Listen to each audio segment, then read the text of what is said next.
selamat sore teman kumparan. Senang sekali saya Melisa Lolindu bisa memandu webinar kali ini, webinar Kementerian Pemberdayaan Perempuan dan Perlindungan Anak bersama dengan Kumparan. Nah, sebelum produksi syuting ini dilaksanakan, kami tim Kumparan sudah melakukan swab test yang hasilnya negatif dan studio yang dipakai untuk live streaming kali ini juga sudah disterilisasi dan setiap anggota tim dipastikan melakukan protokol kesehatan termasuk saya menggunakan masker saat ini. Baik, dan meskipun mungkin di studio ini saya terlihat sendirian ya, tapi sudah ada teman-teman yang bergabung dan ikut menyaksikan webinar ini lewat Zoom.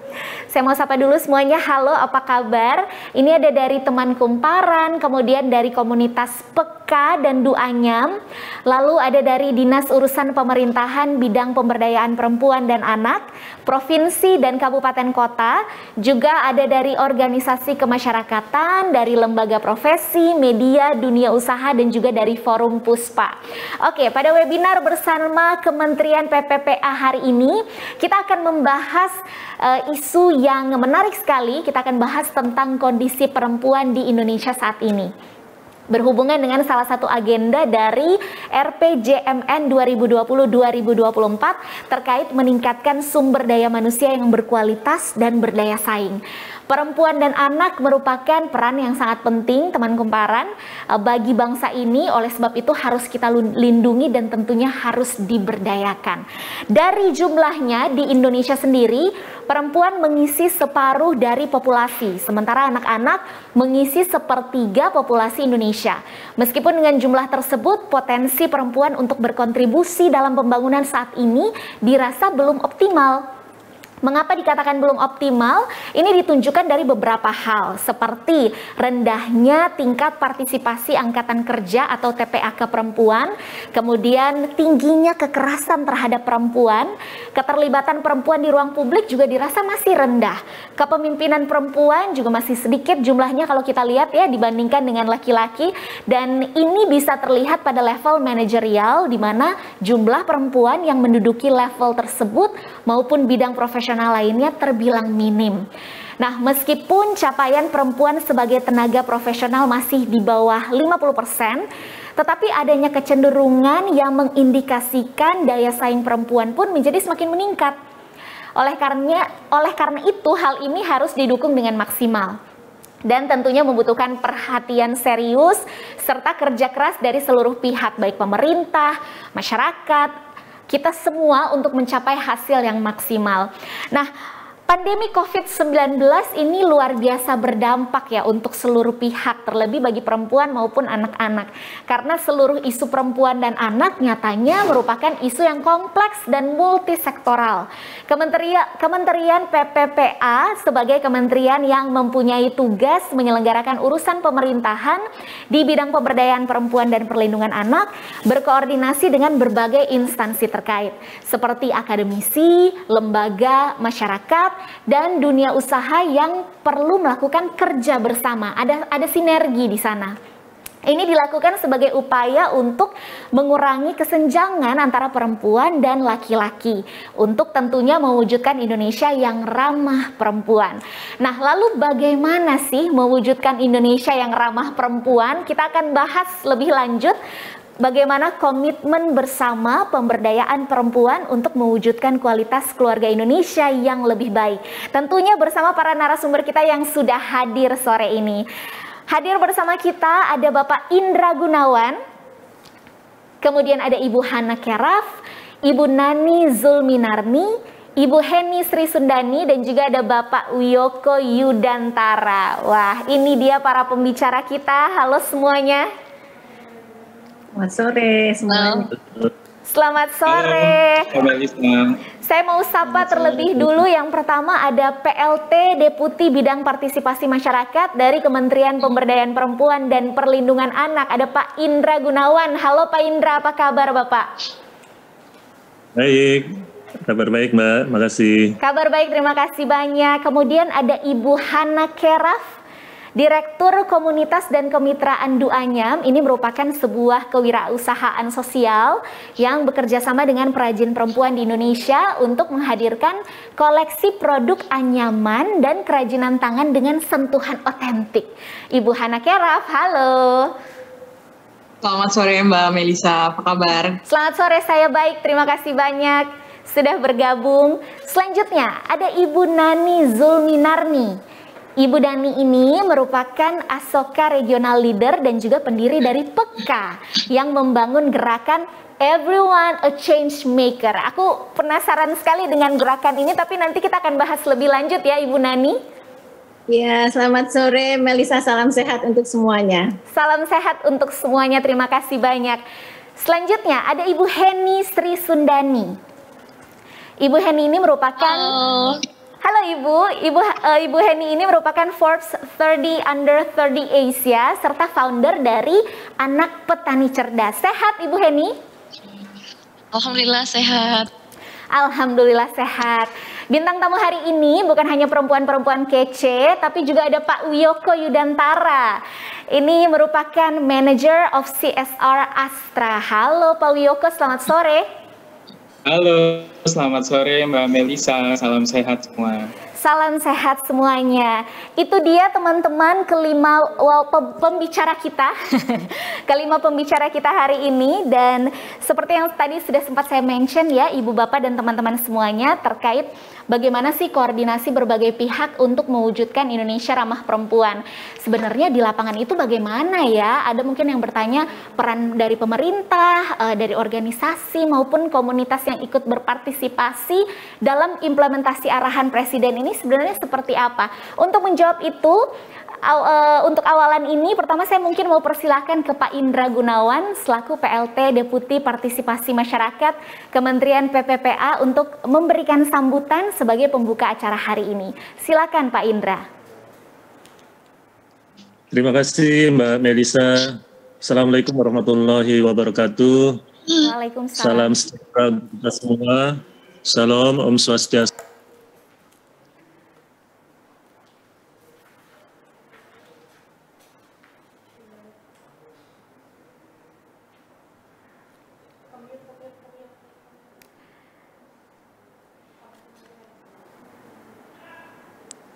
Ya, Bu Nani Zulmirnani dari pendiri PK yang sudah sering kerjasama juga dengan KPPPA, Pak Wiyoko, kemudian juga ada Bu Heni, dan juga nanti juga kita akan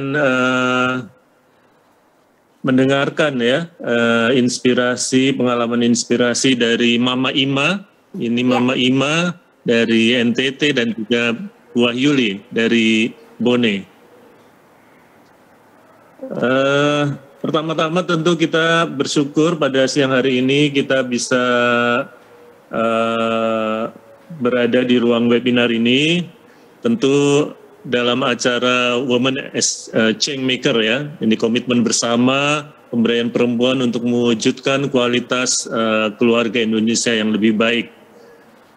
Bapak Ibu sekalian yang kami hormati, kita tahu bahwa pemerintah saat ini juga memprioritaskan pembangunan sumber daya manusia, terutama di periode RPJMN kali ini yaitu 2020-2024. Tentu ini tadi disebutkan bahwa perempuan juga hampir separuh jumlahnya, ada anak-anak kita hampir sepertiga jumlahnya, dan tentu potensi yang sangat besar baik perempuan maupun anak-anak.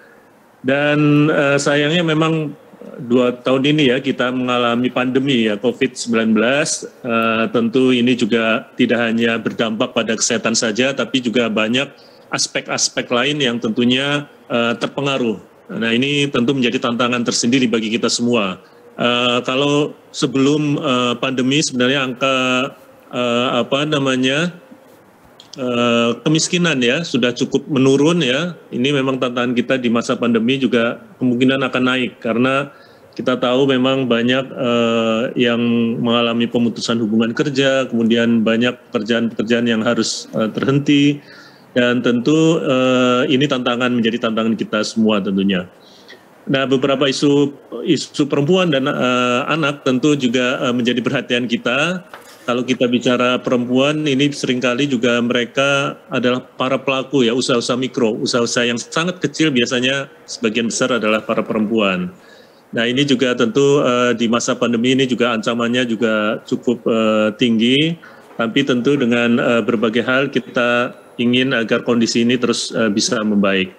Nah, Kementerian Pemberdayaan Perempuan dan Perlindungan Anak, karena memang urusannya tentu kita memperhatikan berbagai isu-isu perempuan dan anak, dan tentunya kita banyak melakukan koordinasi dengan berbagai instansi terkait, karena kalau kita bicara isu perempuan dan anak juga tentu tidak hanya kami saja yang menangani, tentu kita berupaya bersama-sama mewujudkan kesetaraan gender yang sama, dan tentu dengan berbagai lembaga, akademisi, dan juga dunia usaha kita melakukan, mensinergikan ya usaha-usaha kita untuk terus memajukan perempuan dan isu sana ini. Nah, sesuai dengan tugas fungsinya, memang kami di 5 tahun ini mempunyai Bapak Presiden ya, memberikan arahan pada Ibu Menteri, ada 5 prioritas yang tentunya menjadi perhatian Bapak Presiden. Pertama terkait dengan pemberdayaan perempuan dalam kewirausahaan. Kemudian tentunya yang kedua, bagaimana peran ibu dan keluarga juga di dalam pendidikan dan pengasuhan anak. Ini juga peran keluarga saya rasa menjadi penting agar anak-anak kita juga bisa tumbuh dan berkembang secara baik. Tadi seperti dikatakan Mbak Melisa juga angka kekerasan juga masih cukup tinggi, baik pada perempuan dan anak. Kemudian kita juga masih menghadapi banyaknya pekerja anak dan tentunya pencegahan untuk perkawinan anak. Nah, 5 prioritas ini tentu kita melihat ya berbagai data-data yang ada. Kita tahu kalau kewirausahaan perempuan memang masih ada kesenjangan antara partisipasi angkatan kerja ya, antara perempuan dan laki-laki. Kalau perempuan mungkin masih sekitar 53%, laki-laki sudah 82%. Ini biasanya karena juga usaha-usaha perempuan yang dilakukan adalah usaha-usaha mikro dan kecil berbasis rumahan, sehingga mungkin tidak tercatat ya. Ini seringkali juga tidak tercatat di dalam sistem dataan kita. Kemudian kalau terkait dengan peran-peran keluarga, saya rasa juga kita masih banyak menghadapi. Kita tahu bahwa dengan adanya COVID juga tentu terkait dengan pengasuhan anak ya. Kemudian kita tahu banyak kita bekerja dari rumah, bahkan juga ada banyak anak-anak kita yang kemudian ditinggalkan ya oleh orang tuanya karena meninggal karena COVID. Tentu ini juga menjadi perhatian kita bersama, dan tentu peran keluarga ini menjadi sangat penting agar anak-anak kita bisa terus hidup dan tumbuh berkembang secara baik.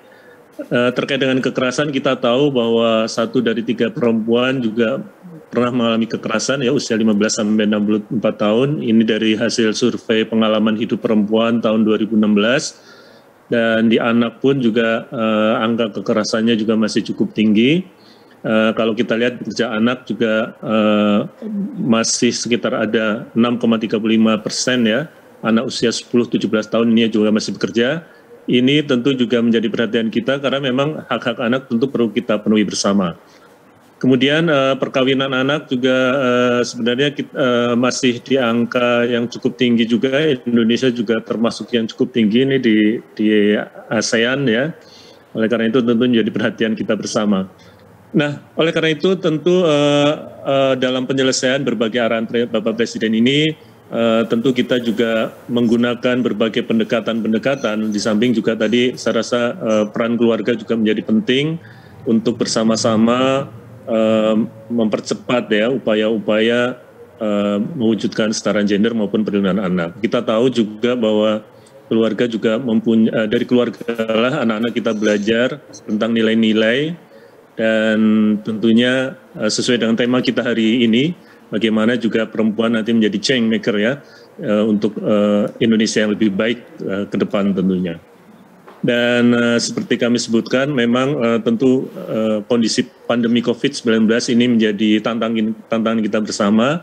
Oleh karena itu tentu bagaimana kita terus menerapkan prinsip-prinsip agar anak-anak juga bisa terus tumbuh berkembang di dalam keluarganya, dan keluarga juga mempunyai resiliensi yang cukup tinggi untuk menghadapi pandemi COVID-19 ini. Dan tentu melalui diskusi pada siang atau sore hari ini kita berharap nanti ini banyak para narasumber yang sangat inspiratif, tentu memberikan banyak masukan-masukan bagi kita semua. Dan kami berharap perempuan dan anak Indonesia bisa terus terlindungi, dan tentunya upaya-upaya kita bersama bersinergi dengan berbagai lembaga, masyarakat, dunia usaha, termasuk juga perguruan tinggi, untuk kita bersama-sama memajukan dan mengatasi berbagai isu-isu perempuan dan anak. Barangkali demikian beberapa hal yang ingin kami sampaikan. Selamat mengikuti diskusi dan webinar pada sore hari ini. Semoga bermanfaat khususnya bagi perempuan dan anak-anak Indonesia. Terima kasih.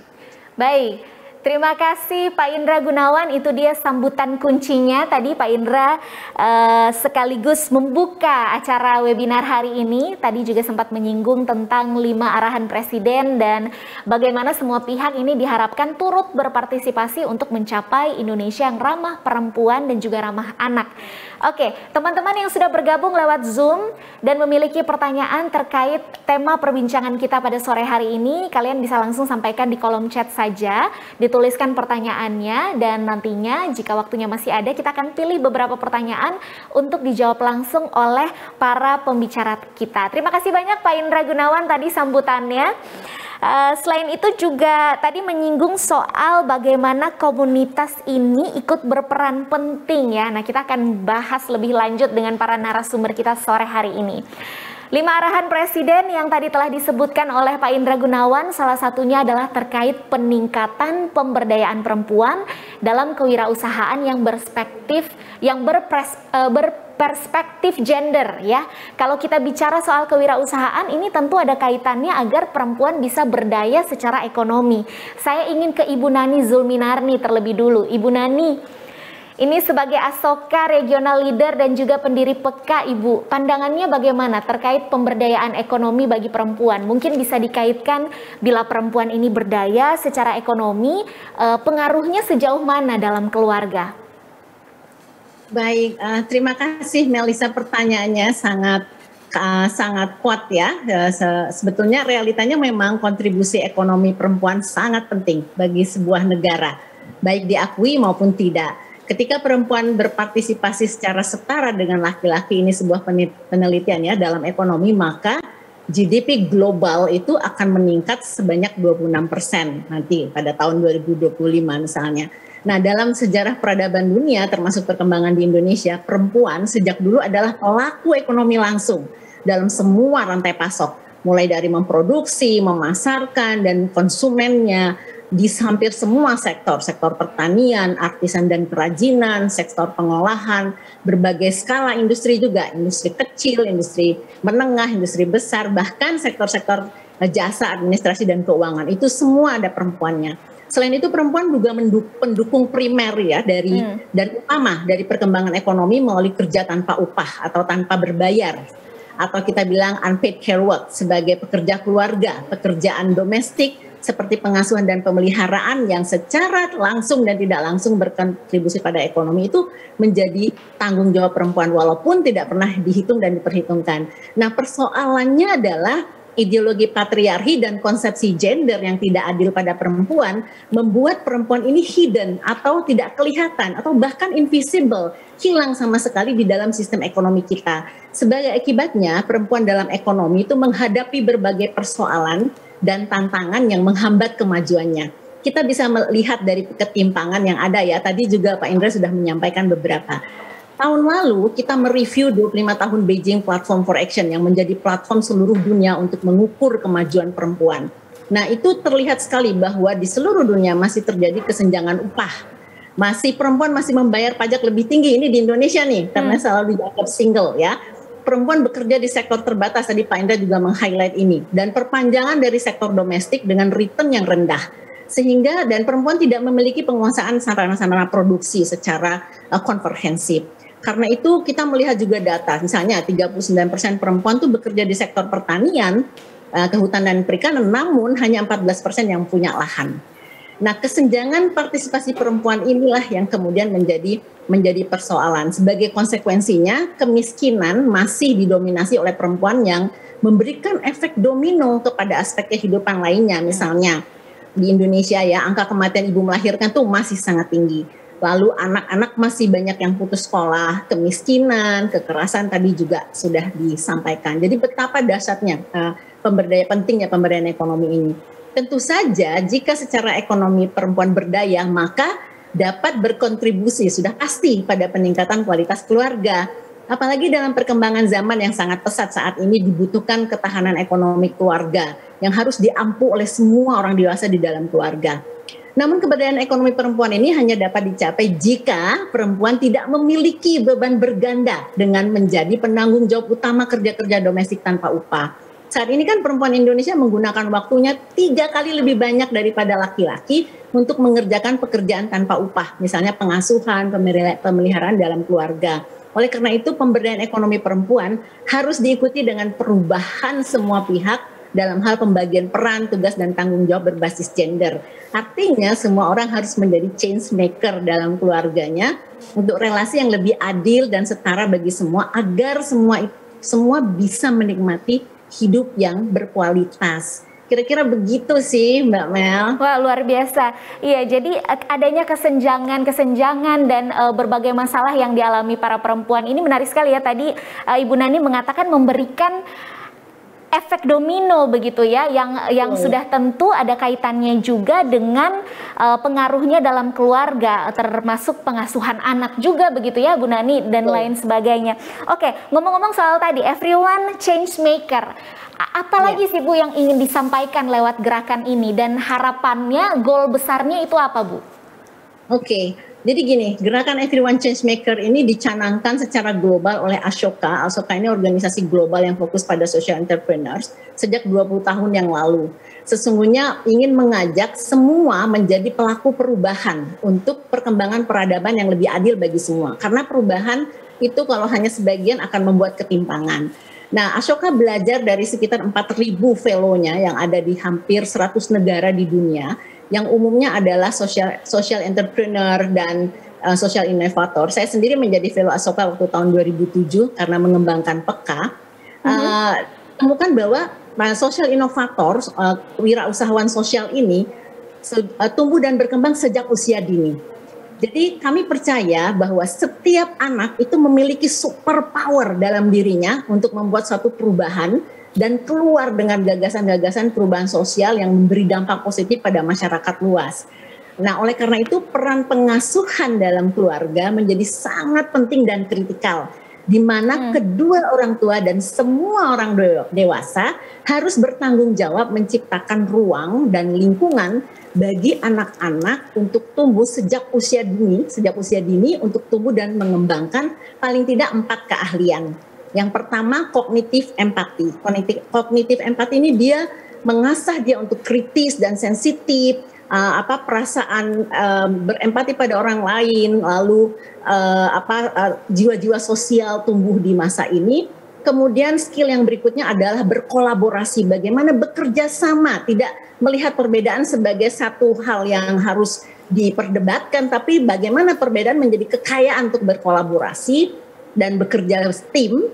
Kemudian yang ketiga adalah keahlian kepemimpinan masa depan. Jadi model kepemimpinan masa depan itu udah berbeda dengan kepemimpinan sekarang yang struktural, yang bossy ya. Kepemimpinan masa depan itu kepemimpinan kolektif, kolaboratif. Dan yang terakhir tentunya skill change making. Bagaimana semua orang bisa punya mindset untuk melakukan perubahan, jangan cuma komplain, protes, menuntut gitu, tapi betul-betul membuat perubahan. Nah, oleh karena itu kami mengajak semua pihak untuk mengembangkan gerakan Everyone a Changemaker. Setiap orang adalah pembuat perubahan, pemimpin perubahan yang berpusat pada keluarga dan sistem-sistem pendidikan dengan mengubahnya menjadi ekosistem yang mendukung anak-anak dan orang muda untuk memimpin generasi muda ya, untuk memimpin perubahan, termasuk dalam mengubah pola relasi dan kuasa berbasis gender yang sangat sulit diubah. Jadi kita berharap pada generasi muda nih untuk mengubahnya. Kalau yang tua-tua susah itu kalau untuk disuruh berelasi dengan setara misalnya. Supaya relasi ini menjadi lebih adil dan beradab bagi semua, tidak saling menindas. untuk Indonesia yang sejahtera, berkeadilan, dan tentunya Indonesia hebat yang kita cita-citakan gitu, Mbak Melisa. Ya, luar biasa sekali. Jadi setiap orang tua, orang dewasa ini bertanggung jawab menciptakan ruang untuk anak-anak. Saya rangkum sedikit ya tadi ya, ruang untuk anak-anak memiliki 4 hal itu tadi. Yang pertama kognitif empati, kemudian kolaborasi, kepemimpinan masa depan yang sifatnya kolektif, dan yang keempat punya skill change making. Nah, ini yang menarik. Tadi Ibu Nani juga sempat mengatakan bahwa skill change making ini bisa dilakukan dan harapannya bisa dimiliki oleh semua kalangan ya Ibu ya. Semua orang begitu. Ya, luar biasa. Oke, bicara soal perubahan, yang terpenting adalah perlu merata di seluruh daerah. Harapan kita tentu demikian ya. Nah, untuk wilayah Indonesia bagian timur sendiri, salah satunya ada Duanyam ini, Bapak, Ibu, dan teman-teman semuanya. Saya mau beralih ke Ibu Hana Keraf. Ibu Hana, ini selaku Direktur Komunitas dan Kemitraan Duanyam. Apa yang melatar belakangi Bu Hana ini membentuk Duanyam? Halo Melisa, ya senang sekali ada di sini. Mungkin pengen share sedikit awal mula memulai Duanyam ya. Tadi sempat disebut tentang menjadi seorang change maker. Mungkin itu juga salah satu prinsip yang kita ambil ketika hampir 7 tahun yang lalu memulai Duanyam. Dan kita melihat memang satu isunya tadi sempat disampaikan bahwa perempuan di NTT terutama itu majority bergantung pada hidup bertani.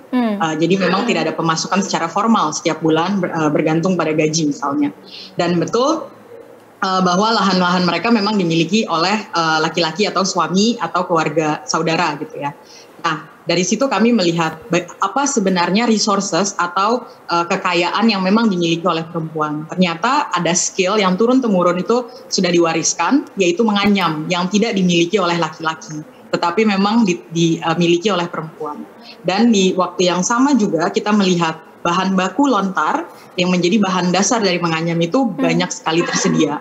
Jadi memang memulai perubahan dari apa kekayaan yang dimiliki oleh perempuan dan ada di sekitarnya, dengan harapan perempuan bisa memiliki pendapatan ekonomi sendiri dan bisa mengambil keputusan untuk dirinya, keluarganya, baik terhadap pendidikan, baik terhadap kesehatan gizi dirinya maupun kepada anak-anaknya. Jadi memang latar belakangnya adalah bisa memberikan alat bagi perempuan untuk bisa mengambil keputusan bagi dirinya. Luar biasa, mulai dari kekayaan apa yang ada pada perempuan dan yang ada di sekitarnya. Jadi sudah diidentifikasi terlebih dahulu ya tadi ya, seperti yang Bu Hana katakan. Oke, lalu fokus Duanyam ini kan untuk memberdayakan perempuan pelaku ekonomi ya. Upaya-upaya yang dilakukan, upaya konkretnya sudah apa saja Ibu Hana? Dari Duanyam sendiri memang kita ingin memberdayakan perempuan pelaku ekonomi, khususnya di wilayah Indonesia Timur, di wilayah terpencil.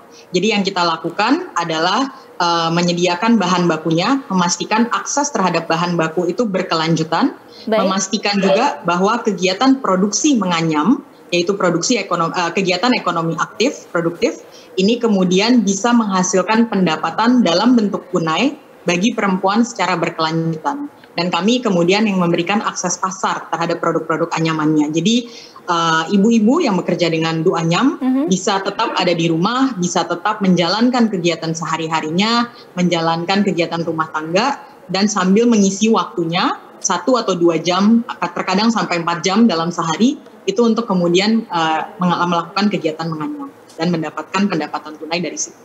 Baik, luar biasa sekali. Ini saya mau sedikit singgung dulu, ada data dari Indeks Pembangunan Gender atau IPG, ini Bapak Ibu dan teman-teman semuanya, terkait kondisi usaha mikro di Indonesia, bahwa tingkat partisipasi angkatan kerja TPAK perempuan itu jauh lebih rendah dibandingkan dengan laki-laki hingga saat ini. Menurut data dari BPS pada Agustus 2020, TPAK laki-laki itu sebanyak 82,41%, sedangkan TPAK perempuan hanya 53,13%. Dan sebagian besar usaha perempuan merupakan usaha mikro atau skala kecil. Perempuan juga masih mengalami banyak kesulitan dalam memulai, dalam mempertahankan, dan juga mengembangkan usaha dibandingkan dengan laki-laki. Nah, diantaranya karena ada norma gender yang diskriminatif. Banyak keterbatasan juga dihadapi oleh perempuan ketika merintis usaha. Sementara menurut Mastercard, Dalam laporannya pada tahun 2020 menyatakan bahwa partisipasi dan kesetaraan bagi perempuan di dunia usaha sangat penting sebenarnya dalam pemulihan ekonomi dunia, apalagi nanti pasca pandemi COVID-19. Kalau kita lihat dari data tersebut dan bagaimana perempuan ini diharapkan dalam pemulihan ekonomi dunia, saya mau balik lagi ke Bu Hana ini sebagai komunitas yang memberdayakan keterampilan perempuan. Bagaimana capaiannya nih sejauh ini Bu Hana, dan mungkin goal besarnya ke depan akan melakukan apa lagi nih untuk pemberdayaan ekonomi perempuan? Baik. Yang pasti tujuan utama dan perubahan yang ingin kami lihat adalah perubahan dari sisi ekonomi, akses tadi terhadap uang tunai maupun perubahan yang terjadi sesudah peningkatan ekonomi terjadi. Jadi sudah terjadi peningkatan 40% pendapatan dari sejak awal kami memulai kegiatan Bu Anyam, dan kami juga melihat perubahan pada pola menyimpan atau savings yang terjadi di antara ibu-ibu penganyam ini sendiri. Mereka pun bisa mengambil keputusan untuk uangnya mau digunakan untuk pendidikan, uangnya mau digunakan untuk produk-produk makanan yang lebih bernutrisi untuk diri maupun anak-anaknya. Dan mungkin yang lebih kami banggakan, terutama dibandingkan ekonomi, adalah kemampuan ibu-ibu untuk bisa menjadi pemimpin. Baik. Jadi kami sudah mulai melihat perubahan dari ibu-ibu perajin kami, ada yang menjadi kepala dusun, ada yang menjadi pengurus di koperasi di desa mereka, dan perlahan-lahan sudah mulai masuk ke dalam level pemerintahan desa. Jadi perubahan kepemimpinan, kepercayaan diri terhadap perempuan-perempuan perajin ini juga menjadi kebanggaan terbesar juga bagi Bu Anyam. Dan kalau ditanya ke depannya seperti apa, sebagai sebuah organisasi for profit, Bu Anyam memang adalah perusahaan sosial. Sebagai sebuah kewirausahaan sosial, keberlanjutan dampak positif yang terjadi pada ibu-ibu itu tidak akan lepas dari bisnisnya sendiri. Jadi kalau kami berhenti bisnisnya, maka dampak berhenti, dampak sosial berhenti. Kalau dampak sosialnya berhenti, maka bisnisnya juga berhenti. Jadi kedepannya akan terus kami pastikan dampak tetap terjadi, semakin mendalam dan semakin wide, semakin lebar juga, dan harapannya bisa meraih ke beberapa wilayah-wilayah lain untuk bekerja dengan perempuan-perempuan perajin lagi. Amin, amin, amin. Semoga semua rencananya berjalan lancar ya ke depan, Bu Hana Keraf. Saya juga jadi ikutan semangat ini. Oke. Terima kasih. Ini Bapak Ibu dan teman-teman, sejak awal kan fokus kita adalah membahas bagaimana pemberdayaan perempuan ya, bisa membuat perempuan ini berdaya dari sisi ekonomi. Tadi juga sudah kita singgung sebagian. Dan dari 5 arahan Presiden tadi, sebenarnya ada juga concern atau fokus pertimbangan terkait peran ibu dan keluarga di dalam pendidikan juga pengasuhan anak. Peran ibu dan keluarga sebagai unit terkecil dalam masyarakat ini memegang peranan yang penting dalam upaya meningkatkan kesejahteraan masyarakat, termasuk pencegahan perkawinan anak. Ini isu yang sangat yang sangat mengganggu juga sebenarnya ya hingga saat ini. Secara global, data dari UNICEF pada tahun 2019 mengatakan bahwa 1 dari 5 perempuan ini menikah sebelum usia 18 tahun. Sedangkan data dari BPS pada tahun 2020 di Indonesia sendiri, 1 dari 9 anak perempuan menikah sebelum usia 18 tahun. Nah, kalau kita lihat data tersebut diperkirakan sebanyak lebih dari 1.220.000 anak ini menikah dini atau menikah di bawah umur. Dengan angka tersebut, Indonesia masuk ke 10 negara dengan angka absolut perkawinan anak tertinggi di dunia. Nah, melihat banyaknya perkawinan anak yang terjadi di Indonesia, saya ingin kembali ke Ibu Nani Zulminarni. Ibu, menyambung obrolan kita hari ini kan, ketika perempuan itu berdaya di sisi ekonomi, pasti berpengaruh terhadap pengasuhannya di dalam keluarga. Apakah ini juga termasuk dengan bisa menekan angka perkawinan anak, Ibu? Betul sekali ya. Jadi jika perempuan berdaya secara ekonomi ini secara logika saja, dan juga data-data menunjukkan hal itu, dan beban kerja tanpa upah di dalam keluarga terdistribusi secara adil dan merata pada semua anggota keluarga, baik laki-laki maupun perempuan, tidak lagi dibebankan mulai dari masak, cuci, kasur, semua perempuan, tentu saja akan membuat keluarga menjadi lebih bahagia dan sejahtera ya untuk semua anggota keluarga. Ya. Orang tua lebih dapat menerapkan pengasuhan yang lebih efektif, dapat memberikan kesempatan kepada anak-anak tadi untuk mengembangkan dirinya sebatas maksimal yang mereka inginkan dan mampu ya. Jadi hal ini juga secara langsung akan mengubah pola pikir anak-anak untuk memiliki imajinasi setinggi mungkin dan berusaha untuk menggapainya. Tidak mentok di cita-cita kawin gitu ya pada usia anak. Karena salah satu fokus gerakan Changemaker itu adalah membuka seluasnya imajinasi anak-anak sejak dini. Dan ini kita terlihat ya dari Asoka tuh punya namanya Asoka yang Changemaker, yang mereka sejak anak-anak tuh cita-citanya tuh macam-macam gitu dan sudah dimulai dan kerja-kerja konkret yang nyata sejak kecil. Nah, dengan kondisi ekonomi yang membaik karena perempuan dan laki-laki sama-sama berkontribusi, maka orang tua dan keluarga dapat mendukung cita-cita tinggi anaknya tersebut gitu, memberikan banyak kesempatan anak untuk melihat dunia ini begitu luasnya, perubahan begitu dahsyatnya, dan rugi banget gitu kalau muda-muda sudah harus masuk dalam lingkungan, dalam satu kondisi yang menghilangkan segala potensi yang mungkin dia kembangkan. Ya, baik, menarik sekali. Peran ibu begitu penting dalam mencegah perkawinan anak karena rasanya untuk mencapai ke tahap dan keluarga ya. Ibu dan keluarga. Hanya ibu ya, ibu dan tentunya bapak, ibu dan seluruh orang dewasa di dalam sebuah keluarga. Ibu, bapak, dan seluruh orang dewasa di dalam keluarga. Menarik sekali, terima kasih Ibu. Rasa-rasanya karena memang untuk mencapai tahap perkawinan, hak-hak anak seperti yang tadi Ibu Nani sampaikan harus terpenuhi dulu begitu ya, termasuk mendapatkan pendidikan yang layak. Nah, tapi ini bukan hanya isu perkawinan anak-anak saja yang terjadi di Indonesia, sayangnya.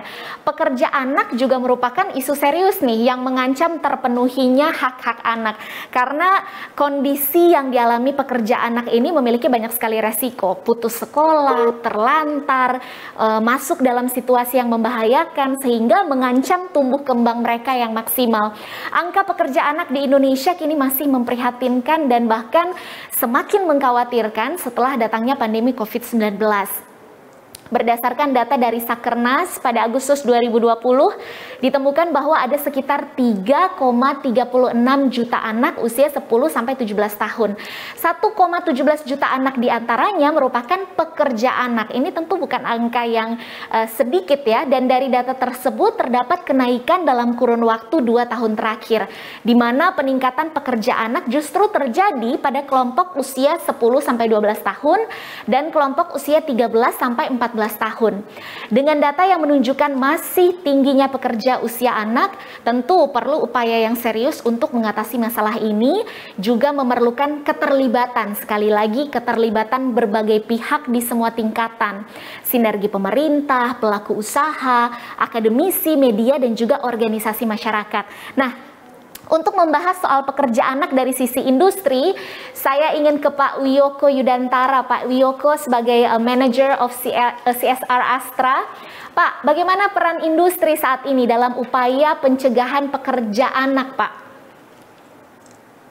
Baik, Melisa, terima kasih sekali. Industri sendiri sebenarnya kita sangat support untuk bisa mencegah adanya pekerja anak gitu ya yang di bawah umur, dan pemerintah juga sudah meratifikasi gitu ya konvensi ILO melalui Undang-Undang Nomor 1 Tahun 2000 dan Undang-Undang 20 Tahun 99. Nah, ini yang juga kita terapkan di perusahaan-perusahaan. Kami dari Astra dengan 7 unit bisnis, ada kurang lebih 238 anak perusahaan, itu semua kita pastikan melalui peraturan perusahaan bahwa setiap perusahaan di grup Astra itu tidak lagi mempekerjakan anak di bawah umur gitu. Jadi kita pastikan itu, termasuk juga kita pastikan kepada supplier kita, subkon, baik outsource, kontrak, magang, semua itu kita pastikan.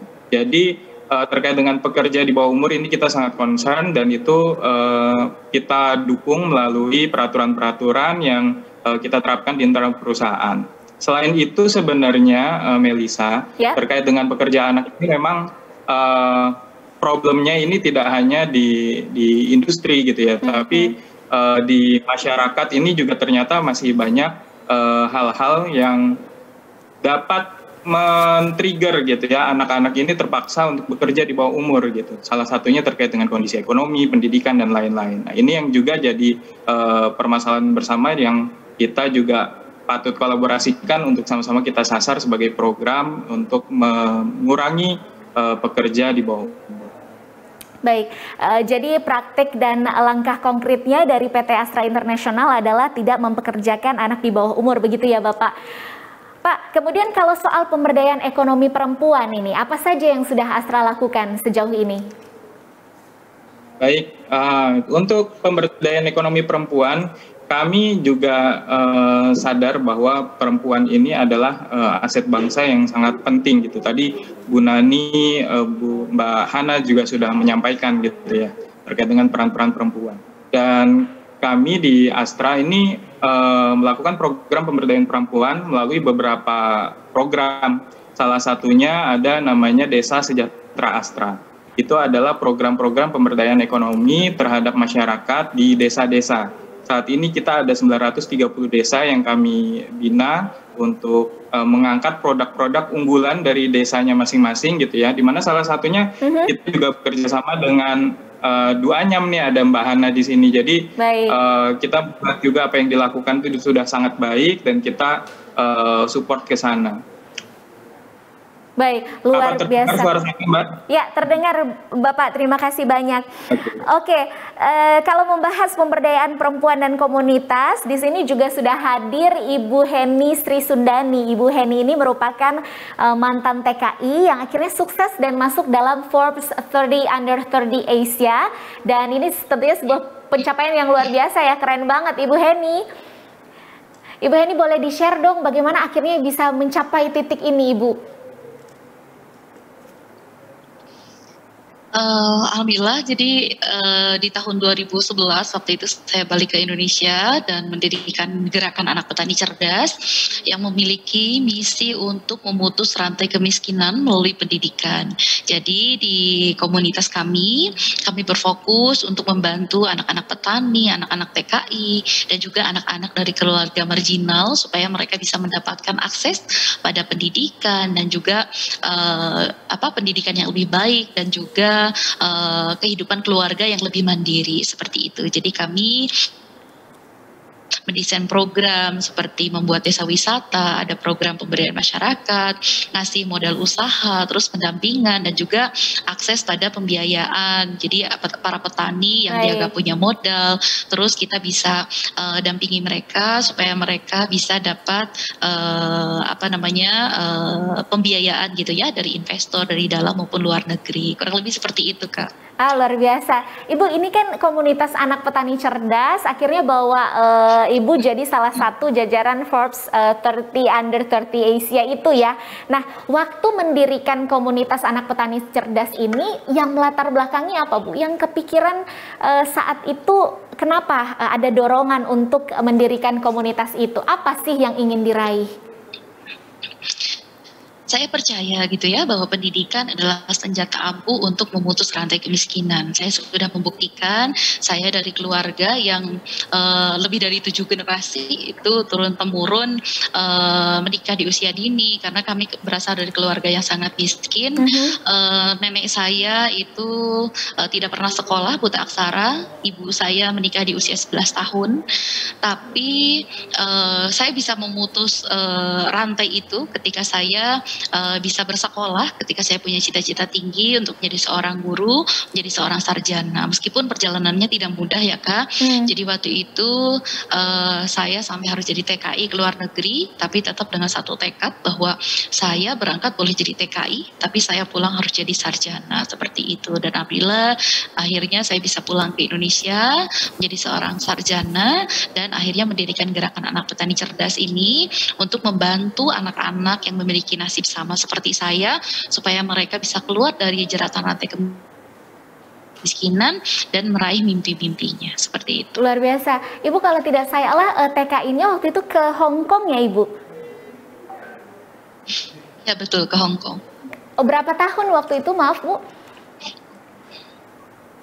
6 tahun Kak, jadi dari lulus SMK itu 2005, saya balik ke Indonesia itu di 2011. Oke, Ibu tadi kan sempat cerita bahwa tentu tidak mudah ya sampai ke titik ini. Mungkin boleh share sedikit 1 atau 2 tantangan yang dihadapi Ibu waktu itu dan bagaimana akhirnya bisa menerobos tantangan itu.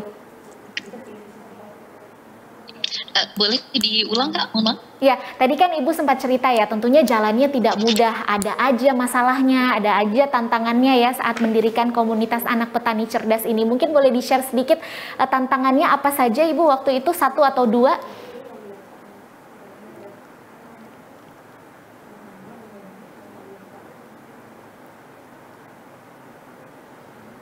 Baik. Ya, baik. Tantangan terbesar itu lebih ke keluarga di kampung, terutama dari ibu-ibunya gitu ya. Ketika mereka punya anak perempuan, mereka ingin anak perempuan ini menjadi jaminan gitu ya, supaya keluarganya itu bisa dengan cepat keluar dari jeratan rantai kemiskinan, tapi dengan menikahkan anaknya dengan segera seperti itu. Jadi mereka melihat bahwa kalau anaknya sekolah itu kelamaan gitu, karena memang pendidikan itu kan seperti menanam, kita tidak bisa memanennya di hari yang sama, butuh waktu. Itu satu visi yang memang harus jangka panjang seperti itu. Jadi itu salah satu tantangan terbesarnya sih Kak. Baik. Mungkin kita agak terkendala delay sedikit, tapi tidak apa-apa, kami bisa dengan jelas mendengar suara Ibu Heni ya. Oke, Bu Heni, tadi kan tantangannya sebenarnya lebih ke keluarga masing-masing ya, tapi pada akhirnya adanya kesadaran terutama dari Ibu Heni sendiri bahwa ketika kita memberdayakan perempuan, efeknya itu akan sangat kuat karena perempuan kemudian akan berkomitmen untuk memberdayakan keluarga dan komunitasnya. Tadi kita sudah bahas soal pemberdayaan perempuan dan dampak positifnya ya, seperti apa, kemudian bisa juga menekan angka perkawinan anak juga, termasuk menekan angka pekerja anak juga ya Ibu ya.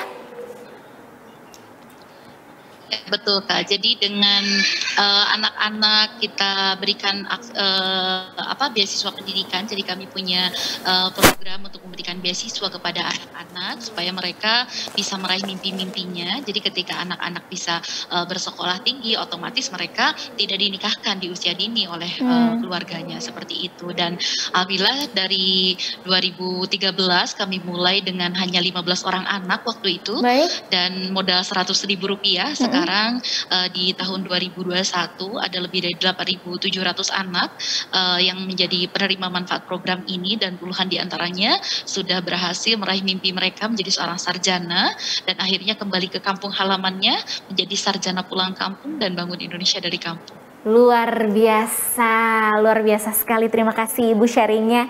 Oke, dan sesuai tadi yang sudah dijanjikan, ada beberapa peserta yang bergabung di Zoom ini akan mendapatkan kesempatan untuk bertanya ya. Sebenarnya saya masih banyak pertanyaan juga untuk para narasumber, tapi kita mau beralih dulu ke Q&A ini dari para peserta yang bergabung lewat Zoom.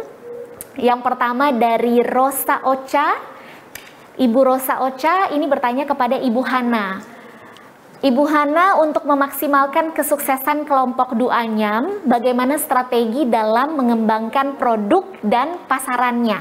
Apa ada pembinaan rutin terkait ini untuk jaga kualitas pangsa pasarnya atau bagaimana? Silakan Ibu Hana. Terima kasih Ibu Ocha untuk pertanyaannya. Benar sekali, salah satu kunci mengapa produk Duanyam juga sampai hari ini masih memiliki permintaan yang cukup baik di pasar adalah jaminan terhadap kualitas. Jadi memang kami membangun sistem menjaga kualitas itu dari sisi bahan baku sampai pengolahan bahan bakunya, dari proses menganyamnya, sampai kemudian dalam pengirimannya pun kami memastikan proses kualitas itu terjaga. Kami pun juga secara berkala melakukan kegiatan pelatihan. Pelatihan ini bukan pelatihan menganyam, artinya kami yang mengajari perajin menganyam, tetapi kami memberikan pelatihan terhadap peningkatan kualitas, penyegaran kembali. Jangan lupa ya, kualitas yang diinginkan oleh pembeli itu seperti A, B, C, dan D, dan seterusnya.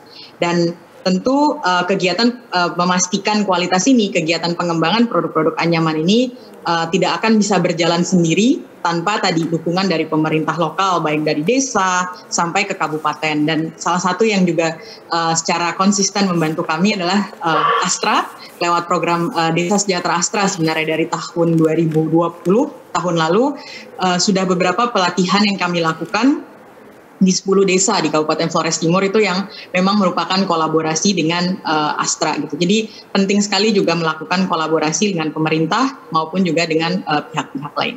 Luar biasa, baik. Semoga terjawab tadi pertanyaannya. Selanjutnya ini pertanyaan untuk Ibu Nani. Ibu Nani, apa aja sih strategi dari Kementerian PPPA untuk merangkul para komunitas yang bergerak untuk pemberdayaan perempuan? Karena katanya ini sedang menjalankan komunitas untuk perempuan, ingin disupport juga oleh Kementerian PPPA. Silahkan Ibu Nani. Sebetulnya mungkin yang harus menjawab dari KPPPA ya, tapi Betul. saya akan menjawab sesuai dengan apa yang saya pahami. Kapasitas dari Ibu ya.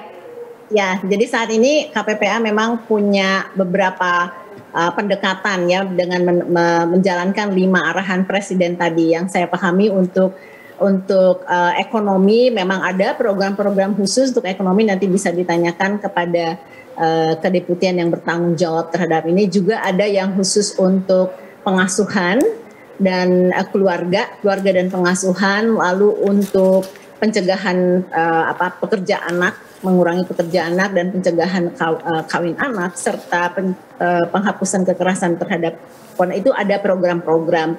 Nah, program-program ini bertumpu pada pengembangan kepemimpinan perempuan. Jadi ada upaya untuk bekerja sama dengan seluruh infrastrukturnya pemerintah ya, dalam hal ini sampai ke dinas-dinas pemberdayaan perempuan di daerah dan pemerintah daerah, untuk melahirkan sebanyak mungkin perempuan pemimpin yang akan menggerakkan komunitas, melakukan proses-proses advokasi di lapangan, juga mempromosikan peraturan, bagaimana desa misalnya membuat peraturan-peraturan, mengembangkan upaya-upaya yang berbasis komunitas untuk berbagai agenda tadi gitu. Nah, ini yang menjadi fokus Kementerian Pemberdayaan Perempuan dan Perlindungan Anak. Selain itu, sebagai kementerian yang salah satu amanatnya adalah mengintegrasikan perspektif gender ke seluruh kementerian yang ada, Kementerian Pemberdayaan Perempuan, Ibu Menteri itu sangat aktif sekali untuk membangun kerjasama, memastikan misalnya Kementerian Desa gitu mempunyai perspektif gender, lalu Kementerian Pertanian, Kementerian Sosial. Nah, ini yang dilakukan oleh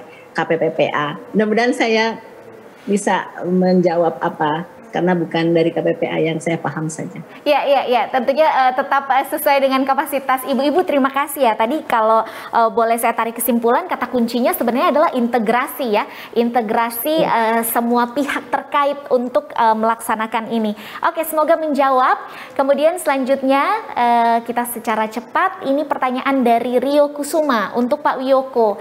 Pak Wiyoko, bagaimana strategi Astra dalam memaksimalkan pemberdayaan perempuan? Apa ada program khusus begitu untuk karyawan maupun masyarakat? Bapak silahkan.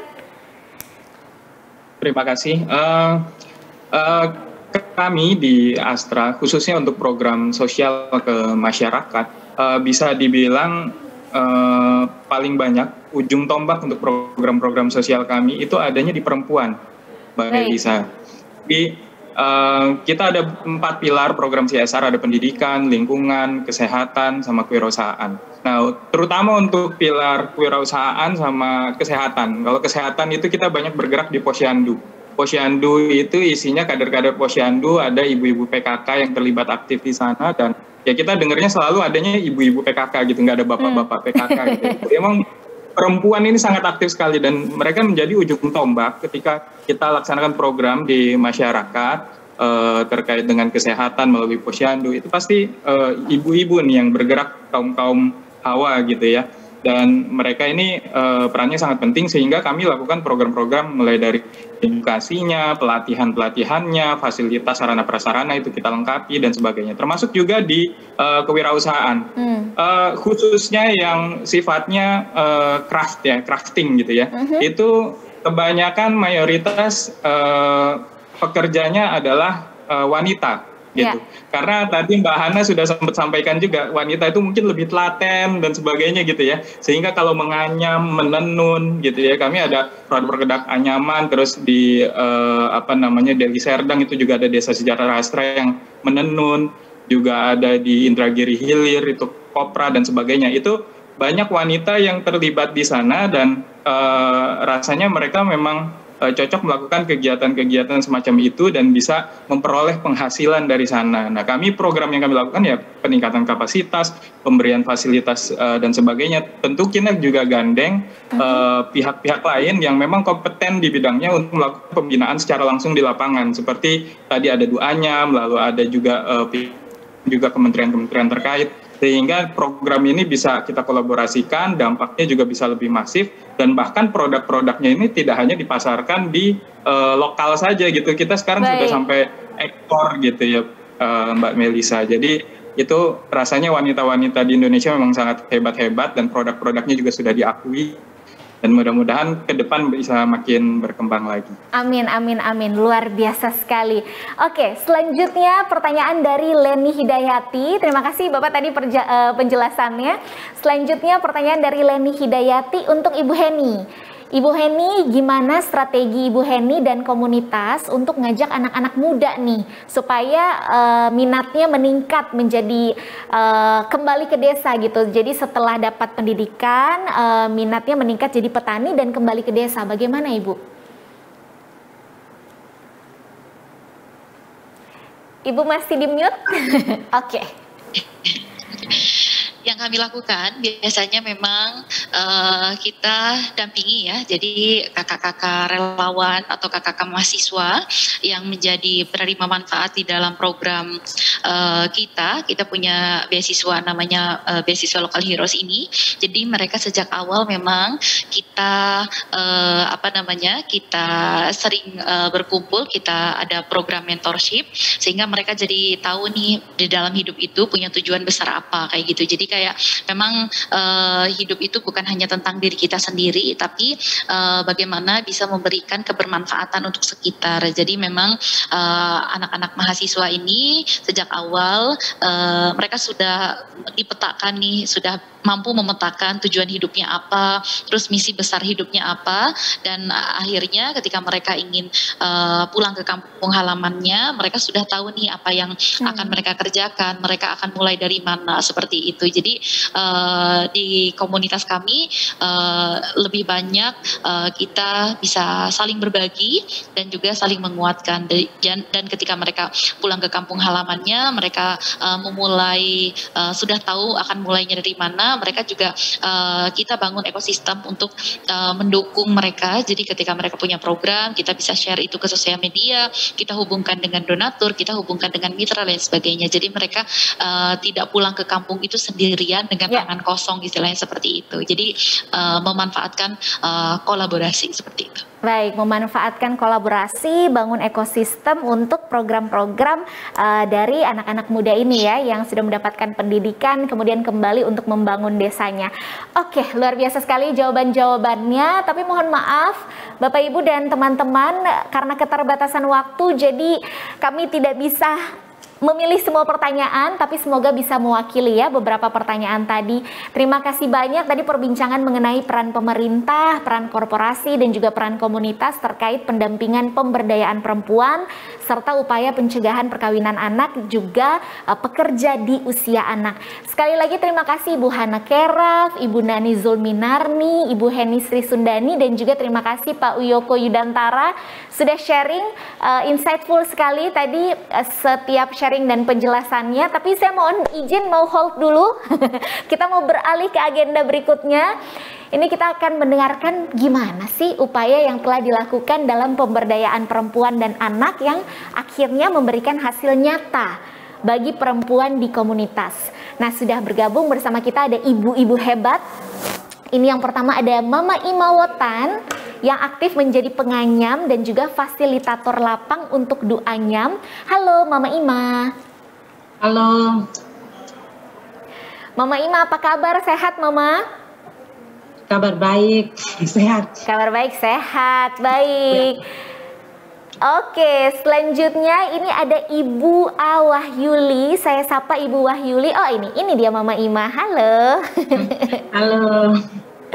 Kemudian selanjutnya ada Ibu Wahyuli. Ibu Wahyuli merupakan Kepala Desa Malari, Kecamatan Awangpone, Kabupaten Bone, Provinsi Sulawesi Selatan. Halo Ibu Wahyuli, apa kabar? Halo Meli, alhamdulillah. Alhamdulillah sehat. Oke, saya mau berbincang-bincang, tapi saya mau ke Mama Ima dulu. Mama Ima sebagai pengrajin anyaman, sudah berapa lama Mama aktif menganyam untuk duanyam? Sudah sekitar 5 tahun aktif di Duanyam. Jadi bergabung di Duanyam sejak tahun 2016 sampai sekarang. 2016 sampai sekarang. Awalnya tahu Duanyam dari mana Mama sampai akhirnya ikut bergabung? Awalnya tahu Duanyam itu ada salah satu tim Duanyam datang ke desa untuk meminta ke pemerintah desa untuk memberikan pelatihan menganyam dan sosialisasi. Dari situ saya sebagai salah satu peserta kader Posyandu dan juga ibu-ibu bayi balita, sehingga saya juga mendapat undangan itu untuk mengikuti pelatihan. Terus waktu itu Mama langsung tertarik ya, ingin ikut ya?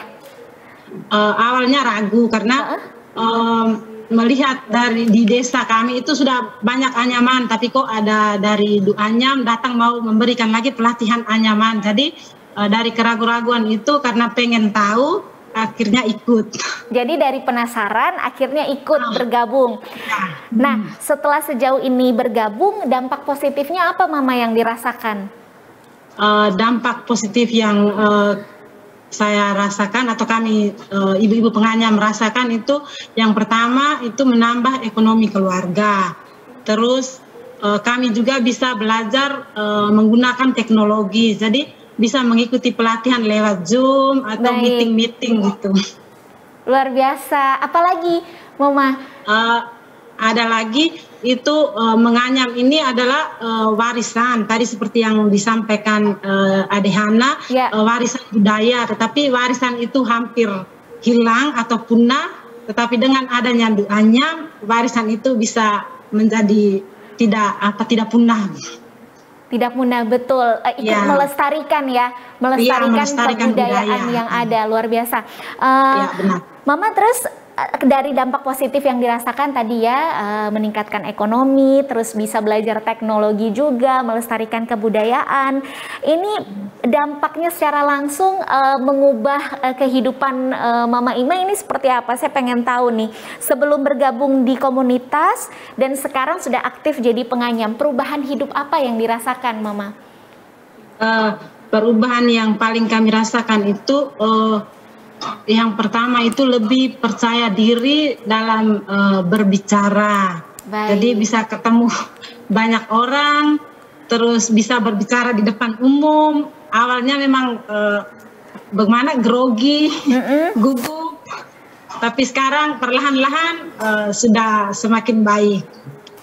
Wah, luar biasa. Saya mau Bapak Ibu teman-teman kasih tepuk tangan virtual dong buat Mama Ima dan juga mama-mama lainnya yang ada di Duanyam. Terima kasih. Luar biasa. Oke, saya mau beralih ke Ibu Kepala Desa ini. Iya. Tadi udah dengar cerita menginspirasi ya dari Mama Ima, merasakan perubahan hidup yang ada. Pastinya ini juga ada peran dari pemimpin daerah asal Mama Ima Wotan ya. Ibu Kepala Desa, ini aku mau tanya, untuk mewujudkan kualitas keluarga Indonesia yang lebih baik, kalau sebagai Kepala Desa yang dilakukan apa Ibu untuk mengedukasi perihal pemberdayaan perempuan di Desa Malari? Ya, terima kasih Mbak Eli. Kalau kami mengedukasi masyarakat untuk pemberdayaan perempuan dengan bekerja sama dengan beberapa komunitas pemberdayaan masyarakat yang ada di desa. Kalau di desa kami, Mbak, tidak terlalu sulit karena PK sudah masuk ke desa kami sejak tahun 2010. Jadi PK itu betul hebat penyelamat bagi kami, karena di mana kelompok PK inilah yang bekerja sama dengan pemerintah desa untuk mengedukasi kelompok-kelompok perempuan untuk berperan serta dalam pembangunan. Jadi khususnya mengedukasi kelompok perempuan tersebut, yaitu dengan misalnya kalau ada warga kami yang tidak mempunyai akte kelahiran, akte nikah, KTP, mereka lah yang berkontribusi untuk melakukan pendataan sampai pada pengurusan. Jadi betul-betul kelompok PK ini sangat membantu kami selaku pemerintah desa. Dan setelah itu pada saat kelompok-kelompok perempuan ini terbentuk, kelompok perempuan inilah mengidentifikasi kira-kira bakat dan minat keterampilan yang dimiliki oleh kelompok-kelompok perempuan itu. Lalu setelah itu dengan adanya dana desa, kami anggarkan melalui dana desa melakukan pelatihan-pelatihan. Ya. Jadi karena kebetulan di desa kami yaitu daerah pesisir, jadi potensi desa yang kami miliki yaitu dari perikanan, jadi membuat bakso ikan, membuat brownies dari rumpu laut, membuat keripik dari rumpu laut, membuat anyaman dari sompok kobone. Lalu pemasarannya itu dipasarkan oleh BUMDes, dan ada BUMDes yang kami bentuk sejak tahun 2015. Jadi pemasaran untuk kelompok-kelompok perempuan yang telah berkegiatan membuat usaha-usaha kecil, lalu didorong masuk ke BUMDes, Mbak. Seperti itu. Oke, luar biasa. Ini kelompok PK yang didirikan oleh Ibu Nani ya. Ibu Nani tadi. Bunda Nani. Makasih Bunda Nani. Luar biasa. Ibu Yuli yang hebat ya. Ibu Yuli hebat sekali, kepala desa perempuan. Luar biasa. Tapi saya penasaran, Ibu Wahyuli, saat PK mulai masuk membantu perangkat desa yang ada, respon dan tanggapan warga saat itu bagaimana? Apakah secara otomatis sudah langsung menerima atau ada ada proses begitu? Tentu sosialisasi dulu Mbak ya, memperkenalkan dulu bagaimana PK itu ke depannya. Jadi siapa-siapa yang bergabung di dalamnya, jadi tidak langsung menerima. Tentu pertama itu sosialisasi, kami mengundang semua perwakilan perdusun, dari situlah PK mulai masuk untuk membangkitkan bakat dan minat daripada kelompok-kelompok tersebut. Baik. Jadi kami libatkan setiap ada musyawarah, kami undang PK lagi masuk di situ untuk mengedukasi masyarakat kami. Jadi kami tinggal merespon dari belakang karena ada PK yang sebagai pendobrak. Seperti itu Mbak. Baik, saya jadi penasaran mau balik sedikit ke Ibu Nani. Ibu Nani, waktu sosialisasi awal boleh cerita nggak singkat saja pengalamannya yang paling berkesan di sosialisasi awal-awal nih ketika PK mulai masuk ke desa Ibu? Ya, yang paling tidak terlupakan adalah tuduhan masyarakat kepada kami ya. Bagaimana karena itu? Organisir itu umumnya janda ya, janda dengan berbagai sebab. Suami meninggal, bercerai, ditinggal, dan ada juga perempuan yang hamil tapi laki-laki tidak bertanggung jawab dan sebagainya.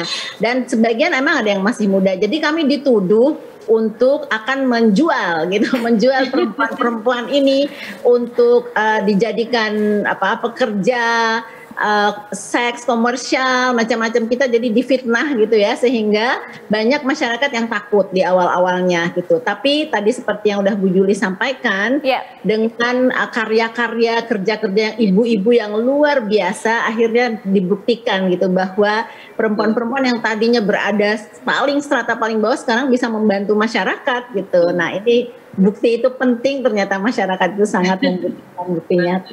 Luar biasa, terima kasih Ibu Nani. Saya balik lagi ke Ibu Wahyuli. Ibu Yuli, tentu kan ada perubahan ya yang dirasakan, perubahan positif yang dirasakan oleh penduduk desa, tadi sudah sempat disinggung juga. Tapi apalagi Ibu yang benar-benar dirasakan langsung oleh para penduduk desa perubahan positifnya? Iya. Setelah dilaksanakan edukasi, tentu perubahan itu yang kami rasakan sangat besar Mbak. Pertama, partisipasi masyarakat khususnya perempuan sangat tinggi. Biasanya kalau kita adakan musyawarah, kalau kita undang paling 1-2 orang. Tapi alhamdulillah setelah adanya PK masuk di desa kami, partisipasi masyarakat khususnya perempuan itu sangat tinggi. Jadi sudah memenuhi kuota 30% dari peserta rapat. Jadi di dalam musyawarah disitulah digali apa kira-kira mendengarkan aspirasi kelompok perempuan itu. Dan kebetulan setiap tahunnya kami juga membuat rembuk kelompok khusus perempuan Mbak. Jadi ini ada PK lagi di dalamnya yang mendorong. Ya, ini PK ini tidak pernah terlupakan bagi kami. Karena ini betul-betul yang membantu kami selaku pemerintah desa untuk bagaimana perempuan itu ke depan. Bagaimana seperti tadi yang disampaikan, bahwa pertama masuknya iya karena yang peka ini adalah perempuan kepala keluarga, banyak yang janda-janda, banyak suami yang merantau, ya termasuk single parent. Nah ini sinilah Dahlia melihat bahwa betul-betul peka itu mempunyai karya nyata, mempunyai kerja ikhlas, karena ini tidak dibayar. Masyarakat kami pemerintah desa juga ini adanya peka tidak membayar Bunda Nani dan teman-temannya. Justru dia yang berkontribusi ke desa kami. Seperti itu, Mbak. Baik, jadi pemberdayaan terhadap perempuan ini bukan hanya berdampak di keluarga perempuan itu saja, tapi juga bisa meningkatkan partisipasi perempuan di desa ya, atau daerah tempat tinggalnya. Luar biasa. Ibu, lalu bagaimana memastikan ini semua program berjalan sesuai target dan benar-benar efektif? Bagaimana, Pak? Bagaimana Ibu memastikan ini program-programnya dari komunitas-komunitas ini bisa berjalan sesuai target dan benar-benar efektif dari hari ke hari? Oh iya, makasih Mbak. Kalau bagi kami, penilaian kami di dalam pemenuhan target ini, sebagai kepala desa kami selalu melibatkan kelompok-kelompok perempuan dalam setiap usaha desa. Kami selalu melaksanakan koordinasi dengan komunitas-komunitas pemberdayaan masyarakat yang ada di desa dan senantiasa mensupport mereka melalui kebijakan keuangan desa. Jadi setiap ada bentuk aspirasi yang mereka keluarkan di dalam musyawarah itu, kami selalu anggarkan di dalam dana desa. Seperti itu, Mbak. Oke, luar biasa. Saya balik lagi ke Mama Ima. Mama Ima berarti melalui ya awal-awal ketika tadi kan Mama sempat bilang awalnya ragu gitu ya, ini ada komunitas-komunitas datang, anyaman juga udah banyak sebenarnya.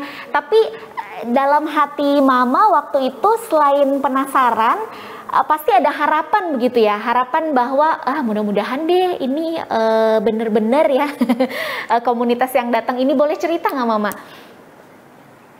Baik, jadi waktu itu memang penasaran, ragu-ragu karena memang di desa sudah banyak anyaman dan memang tidak terbuang begitu saja. Kalaupun mau dijual berarti harus ke pasar dan minat berhari-hari dulu.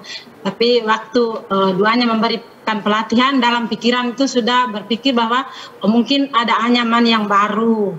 Tetapi melihat selama ini kalau ada pelatihan habis dan habis. Tetapi selama 5 tahun mengikuti duanya, saya menjadi percaya diri dan sangat senang karena doanya membawakan banyak perubahan untuk kami di desa, khususnya di Flores Timur dengan anyaman-anyaman ini, karena anyaman kami bisa sampai ke Jakarta atau ke luar negeri seperti di Jepang. Itu selama ini memang tidak terbayangkan, tidak terpikirkan ya sebelumnya Mama. Tapi kalau boleh tahu Mama Ima ini sudah menganyam memang dari kecil ya Mama ya? Iya, kalau untuk belajar menganyam itu sudah dari kita SD itu biasanya muatan lokalnya itu menganyam. Cuman untuk memulai anyamannya itu tidak tahu. Oke, jadi sebenarnya kalau di sekolah pelajarannya salah satunya itu ya sudah menganyam ya. Menganyam, cuman tidak terpikirkan bahwa ternyata justru dari anyaman itu bisa meningkatkan ekonomi keluarga. Ekonomi keluarga. Luar biasa. Oke, ini masih ada waktu, masih ada pertanyaan ya dari teman-teman yang masuk ke kolom live chat Zoom. Saya bacakan mungkin ini dari Ibu Cindy ya. Oke, dari Ibu Cindy untuk Ibu Nani. Balik lagi ke Ibu Nani. Ini pertanyaannya berdasarkan gerakan Everyone a Change Maker. Kira-kira menurut Ibu Nani sendiri apa kendala yang dihadapi dalam implementasi dari gerakan tersebut? Lalu peran apa yang dapat dilakukan oleh masyarakat? Mungkin tadi sebenarnya sudah sedikit disinggung, tapi tidak apa-apa dijawab kembali Ibu Nani, silahkan. Ya, tentu saja yang pertama beberapa ya tantangannya pastinya. Pertama, gerakan Everyone Change Maker ini akan bersentra pada anak-anak dan orang muda ya. Nah di kultur kita biasanya kurang mempercayai anak-anak untuk memimpin sesuatu. Kita merasa masih anak kecil, masih ini, padahal anak-anak itu adalah mempunyai tadi super power ya. Itu yang pertama. Jadi bagaimana kita membongkar, bagaimana kita memberikan kesempatan anak-anak ini untuk bereksperimen. Itu yang pertama. Yang kedua, Everyone Changemaker juga mensyaratkan relasi-relasi yang setara untuk semua orang, termasuk misalnya relasi laki-laki dan perempuan. Nah, budaya kita sangat dipengaruhi oleh patriarki, di mana perempuan masih subordinasi, masih berada dalam posisi yang dianggap lebih rendah di dalam banyak kultur. Nah, ini juga harus dibongkar. Oleh karena itu memang yang paling utama dalam gerakan Everyone Changemaker adalah perubahan pola pikir, perubahan mindset untuk menghargai semua orang yang mempunyai super power gitu untuk melakukan perubahan. Makanya tadi 4 skill itu. Baik, oke, luar biasa. Semoga terjawab. Selanjutnya ini pertanyaan untuk Pak Wiyoko dari Etin. Pertanyaannya, Pak Wiyoko, bagaimana cara menghubungi Astra jika kami mempunyai gerakan untuk pemberdayaan perempuan supaya bisa disupport juga pembinaan dan lain sebagainya? Gimana nih caranya Pak Wiyoko? Baik, terima kasih pertanyaannya. Sebenarnya kalau ingin menghubungi Astra, gampang, bisa lewat channel-channel sosial media kami gitu ya. Nanti ada adminnya langsung. Bisa dicek aja, kalau yang utama itu ada Satu Indonesia di Instagram ya. Ada juga kalau terkait dengan pemberdayaannya terkait kesehatan, bisa di Generasi Sehat Indonesia, di Instagram juga. Kalau terkait dengan kewirausahaan bisa di Aku Bisa. Aku Bisa itu asosiasi pelaku usaha binaan Astra gitu ya. Nah, itu channel-channel yang kita punya. Jadi bisa langsung ke situ aja. Nanti kita akan reply. Baik, jadi langsung saja dicek di sosial medianya. Terima kasih Bapak. Selanjutnya masih ada pertanyaan lagi. Ini untuk Ibu Hana atau Ibu Ima juga boleh, dari Fitri Sulastika. Pertanyaannya, apakah komunitas doanya membuka peluang untuk bergabung meskipun bukan di Indonesia Timur? Kalau iya, bagaimana caranya? Ibu Hana, bagaimana? Apakah boleh bergabung meskipun bukan dari Indonesia Timur? Boleh sekali, malah senang sekali kita kalau bisa mengenal lebih banyak komunitas dan bisa bekerja dengan lebih banyak komunitas. Caranya sama dengan sosial media kita. Kita ada program baru namanya Krealogi. Krealogi ini memberikan pelatihan rantai pasok dan manajemen usaha untuk UMKM Kria, terutama yang milik perempuan. Dan dari tahun lalu kita juga sempat kolaborasi dengan Kementerian Pemberdayaan Perempuan dan Perlindungan Anak di sekitar 6 kabupaten kota, dan tidak satu pun dari 6 kabupaten kota itu ada di Indonesia Timur. Jadi jawabannya iya, bisa untuk daerah selain Indonesia Timur. Oke, jadi saat ini sudah ada ya selain dari Indonesia Timur ya, Bu Hana? Sudah. Sudah. Ada berapa orang sekitar? Kita sudah memberikan pelatihan itu hampir 800 untuk dengan program Krealogi, pelatihan virtual untuk manajemen rantai pasok, dan itu sudah di lebih dari 12 kabupaten kota. Luar biasa. Oke, saya mau ke Mama Ima nih. Mama Ima berarti sudah pernah ketemu juga ya dengan anggota komunitas dari luar daerah selain dari Indonesia Timur ya, Mama? Bisa diulang Kak, pertanyaan. Oh ya, maaf. Mama Ima berarti sudah ketemu, apakah sudah ketemu dengan teman-teman anggota komunitas yang bukan dari Indonesia Timur gitu? Belum ada. Oh, oke. Ikut pelatihan virtualnya juga atau? Untuk ikut pelatihan virtual pernah, itu pelatihan kreologi seperti yang tadi Ade Hana sampaikan. Baik, oke, terima kasih Ibu Hana dan juga Mama Ima. Selanjutnya sama-sama. Masih ada pertanyaan nih, banyak sekali ya animonya dari para peserta. Terima kasih banyak. Pertanyaan ini untuk semua narasumber kalau di sini, untuk semua narasumber dari Ibu Nuri Nirrinawati. Saya Nuri dari Forum Peduli Perempuan Boyolali. Saat ini juga mendampingi komunitas perempuan usaha kecil dan sering kami diskusi sharing tentang persoalan perempuan usaha kecil. Ada banyak sekali ditemukan persoalan, tapi ketika dikerucutkan ujung-ujungnya selalu di masalah pemasaran. Bagaimana ya cara mengatasi persoalan pemasaran ini? Boleh dimulai dari Ibu Heni dulu, Ibu.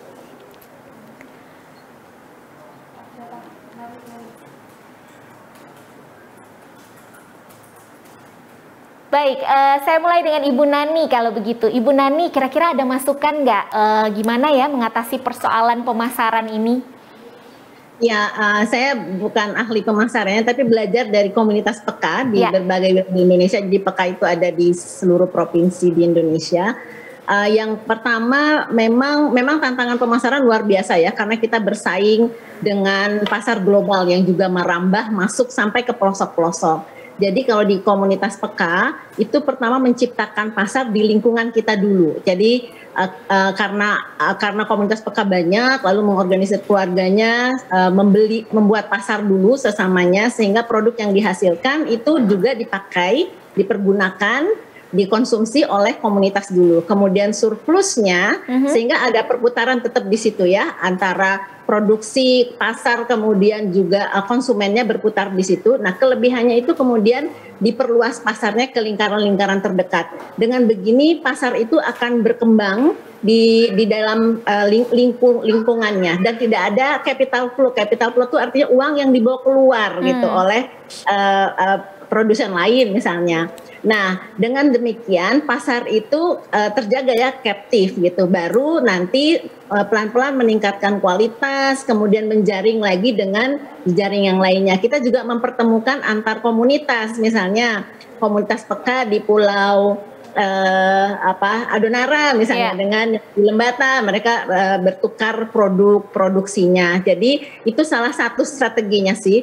Nah, mungkin Hana akan lebih punya pengalaman untuk menjangkau pasar global, misalnya masuk ke Jepang tadi contoh tadi oleh Mama Ima ya, atau Pak Yotko yang dari Astra nih yang harusnya juga bisa mendukung ya, karena Astra kan gigantic gitu menguasai pasar. Silahkan. Baik, gimana nih Ibu Hana dulu sebelum ke Pak Yoko. Ibu Hana mungkin ada insight tersendiri juga soal ini?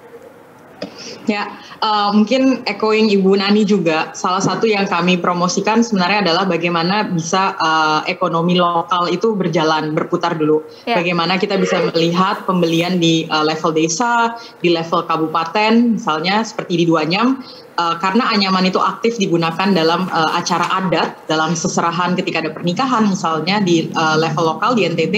Jadi kita menyasar pasar tersebut juga di kota seperti di Larantuka, itu satu.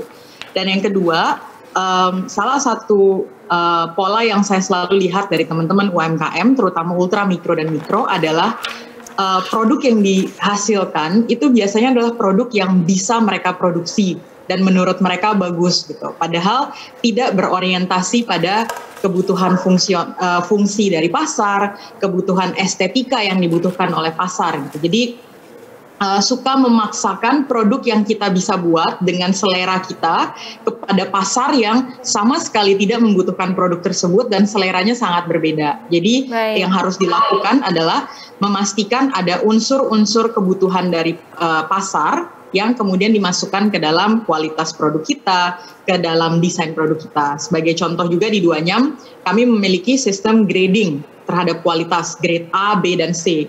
Grade A, B, dan C ini terbentuknya dari mana? Terbentuknya dari masukan pasar. Pasar itu kami minta input, suka nggak kalau anyamannya warnanya putih, kayak di belakang saya beda-beda nih warnanya. Nah ini tuh beda-beda segmen pasar, warnanya pun bentuknya sama. Lalu yang kedua, kami meminta masukan kepada komunitas juga. Mama, kalau disuruh bikin dengan warna seperti ini bisa atau tidak? Tidak bisa, Ade, kami hanya bisa yang seperti ini. Jadi kita ketemu di tengah. Pasar maunya apa, komunitas juga bisa produksinya apa. Nah itu yang kemudian membuat kita lebih mudah, saya tidak bilang gampang, tetapi sedikit lebih mudah dalam memasarkan produk. Baik, jadi memastikan adanya kebutuhan pasar, kemudian kemampuan produksinya seperti apa, dan tentu memperhatikan kualitas produknya. Terima kasih banyak Ibu Hana. Kalau Pak Wiyoko ada masukan juga terkait ini soal masalah pemasaran. Oke, terkait pemasaran ya, rasanya tadi sudah banyak sekali dijelaskan oleh Mbak Hana sama Bu Nani ya. Kalau dari saya mungkin sedikit menambahkan bahwa memang untuk pemasaran salah satu kunci yang paling penting itu segmentasi ya, menentukan segmentasi pasar yang tepat gitu sesuai dengan produk yang bisa kita sediakan gitu ya. Jadi tadi benar kata Mbak Hana, pasar itu maunya apa, nah itu kita provide gitu. Dan kalau saat ini sebenarnya Astra dalam program Desa Sejahtera Astra, selain produk-produk itu orientasinya kita gulirkan di lokal, kita juga lagi gencarkan ke ekspor nih. Jadi kerjasama dengan Kementerian Perdagangan, dengan atas kita mulai kenalkan nih produk-produk lokal Indonesia itu ke pasar-pasar mancanegara. Kita alhamdulillah sudah berhasil tembus ke 13 negara ya, dari 194 desa itu berhasil produknya itu dipasarkan ke 13 negara. Dan rasanya bukan tidak mungkin teman-teman yang lain yang sekarang masih merintis itu juga akan bisa gitu ya. Dan Mbak Hana ini juga sama Mama Ima ini sudah membuktikan gitu bahwa produknya sekarang sudah bisa laku di mancanegara sampai ke Jepang ya, dan mudah-mudahan semua bisa sih. Baik. Oke, saya balik ke Mama Ima lagi. Semoga tadi pertanyaannya terjawab ya dari teman-teman yang menyampaikan pertanyaan. Terima kasih Pak Wiyoko. Saya balik ke Mama Ima lagi. Mama pengen tahu pengalamannya. Jadi kalau yang paling yang paling menantang kalau menganyam produk yang seperti apa sih Mama?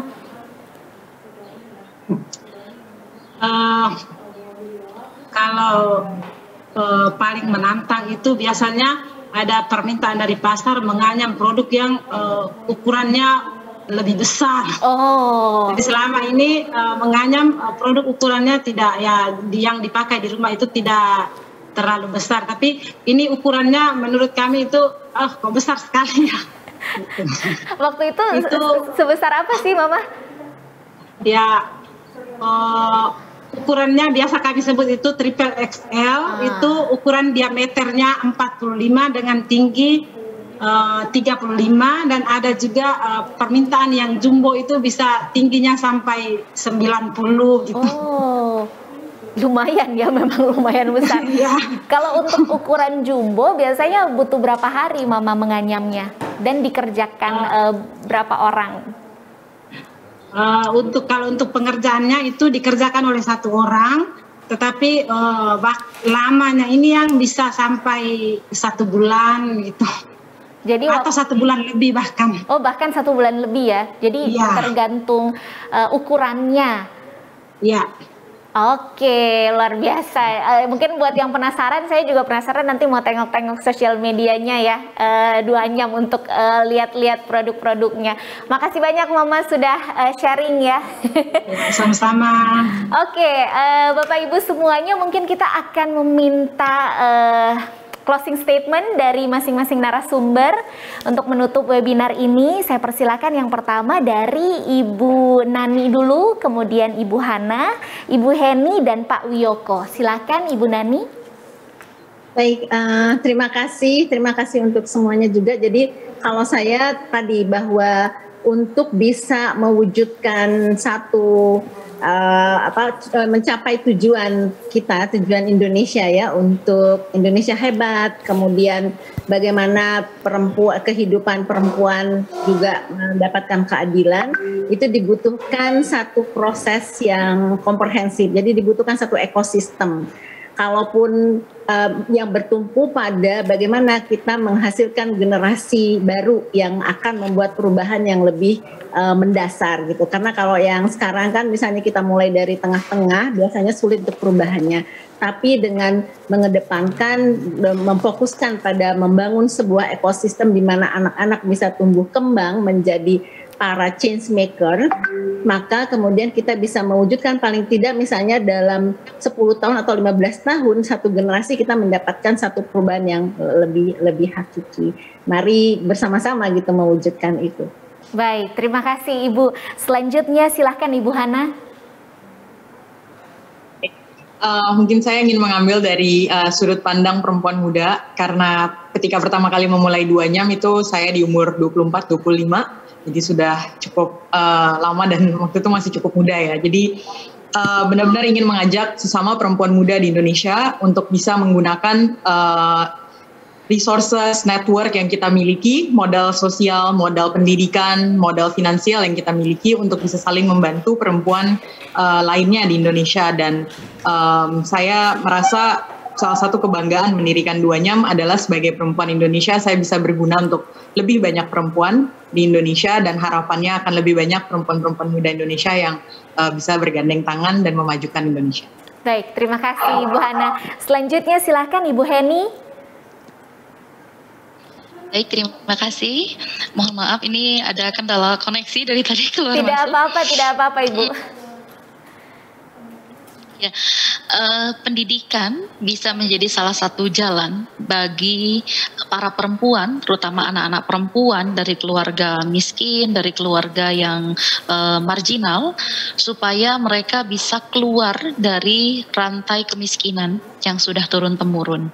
Saya sudah membuktikan itu, dan saya mengajak kepada lebih banyak anak-anak muda di luar sana untuk berkontribusi, memberikan kontribusi terbaiknya, terutama untuk membantu anak-anak dari keluarga marginal supaya mereka bisa meraih mimpi-mimpinya.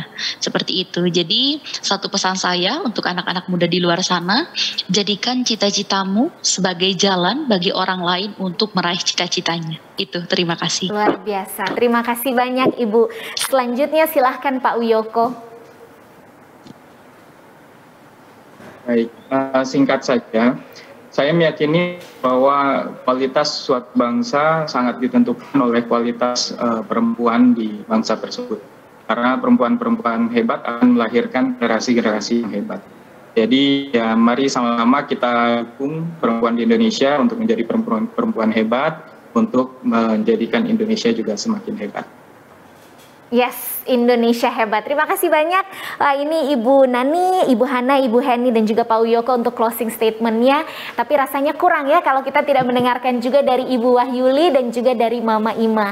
Ibu Wahyuli dan Mama Ima, mungkin ada yang ingin disampaikan lagi kepada Bapak Ibu dan teman-teman yang menyaksikan webinar hari ini.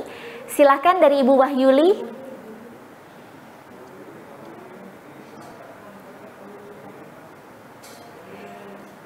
Ibu Wahyuli dan Ibu Ima, atau ke Mama Ima dulu deh. Mama Ima dulu.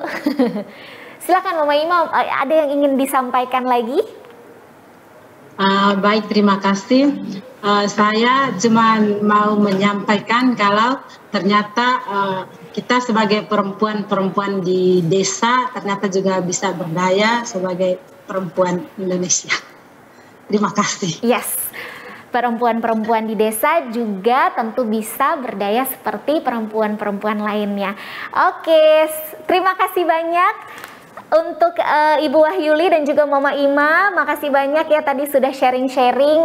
Sehat selalu, sukses untuk semua yang dikerjakan, dan tentunya kita berharap berbagai program yang dilakukan hari-hari ini juga berjalan dengan lancar. Oke, dan tentunya saya juga ingin berterima kasih kepada para pembicara luar biasa yang menyempatkan waktunya sharing pada webinar kali ini. Ibu Hana Keraf, Ibu Nani Zulminarni, Ibu Heni Sri Sundani, dan juga Bapak Wiyoko Yudantara. Big thanks dan big applause juga untuk para narasumber kita sore hari ini. Terima kasih banyak Bapak Ibu. Sehat-sehat selalu, semangat dan sukses tentunya. Terima kasih Melisa. Terima kasih juga Kak Melisa. Terima kasih Kak Melisa. Sehat selalu. Dan juga teman-teman dari Kumparan. Pak Wiyoko dan Heni. Terima kasih. Kita bisa bertemu di screen. Yes. Betul. Semoga bisa satu saat bisa bertemu ya. Amin, amin, amin. Amin, bisa berkolaborasi Bu. Ya, kita di sini ada Bu Eko KPPA, nanti kita minta comblangin ini untuk mesti terus bareng. Oh, boleh banget ini. Siap Bu Nani. Ya tuh siap kata Bu Eko. Ya jangan lupa Bu Eko. Mantap, terima kasih. Semoga bisa ketemu lagi. KPPA, semuanya tim di belakang layar yang hebat-hebat. Terima kasih. Sukses selalu. Terima kasih. Sampai jumpa. Pesertanya 500-an ya, senang. Iya, senang sekali. Sampai jumpa Ibu. Sampai jumpa lagi. Selamat. Sampai jumpa. Oke, itu tadi perbincangan kita tentang bagaimana peran pemerintah, peran korporasi, dan juga komunitas yang ternyata dampaknya positif dirasakan oleh warga dan masyarakat sekitar. Tapi tentu kita berharap ini tidak selesai sampai di sini saja ya, tapi gerakan dan semangat juang yang positif ini untuk pemberdayaan perempuan semoga terus berlangsung hari ke hari, dan semakin banyak lagi perempuan Indonesia yang berdaya dan dengan begitu bisa melakukan perannya maksimal dalam keluarga termasuk dalam hal pengasuhan anak. Saya juga berterima kasih kepada teman-teman semua yang mengikuti webinar ini hadir secara langsung di Zoom.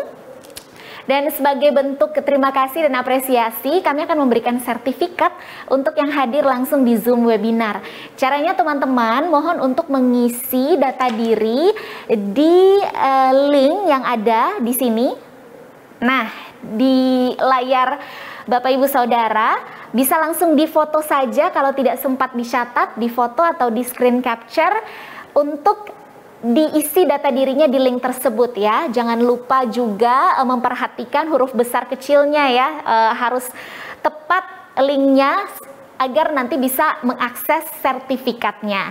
Setelah diisi data dirinya, akan ditunggu sebentar dulu sekitar 5-10 menit. Kemudian teman-teman bisa mengakses sertifikatnya di link selanjutnya. Ini dia. Jadi setelah tadi isi data diri di link sebelumnya, tunggu sekitar 5-10 menit. Kemudian Bapak Ibu teman-teman bisa mengakses link di bawah ini untuk download langsung dari folder sertifikat. Bagi Bapak Ibu teman-teman peserta yang join lewat Zoom, kami juga menginformasikan linknya lewat kolom chat. Jadi di situ langsung saja bisa dilihat dan langsung bisa diklik. Oke. Sudah semuanya langsung difoto dan di screen capture? Alright. Terima kasih teman kumparan dan teman-teman dari komunitas, ada komunitas PEKA, komunitas Duanyam, kemudian dari Dinas Urusan Pemerintahan bidang pemberdayaan perempuan dan anak, baik provinsi maupun kabupaten kota. Terima kasih juga untuk organisasi kemasyarakatan yang hadir, lembaga profesi, media, teman-teman dunia usaha dan juga dari Forum Puspa. Semoga kita bisa menjadi bagian terkecil penggerak perubahan, khususnya Women as Change Maker dengan komitmen bersama untuk memberdayakan perempuan, mewujudkan kualitas keluarga Indonesia yang lebih baik. Saya Melisa Lolindu pamit undur diri, senang sekali bisa memandu webinar hari ini. Semoga semuanya tetap sehat, semangat dan juga produktif. Sampai jumpa di lain kesempatan.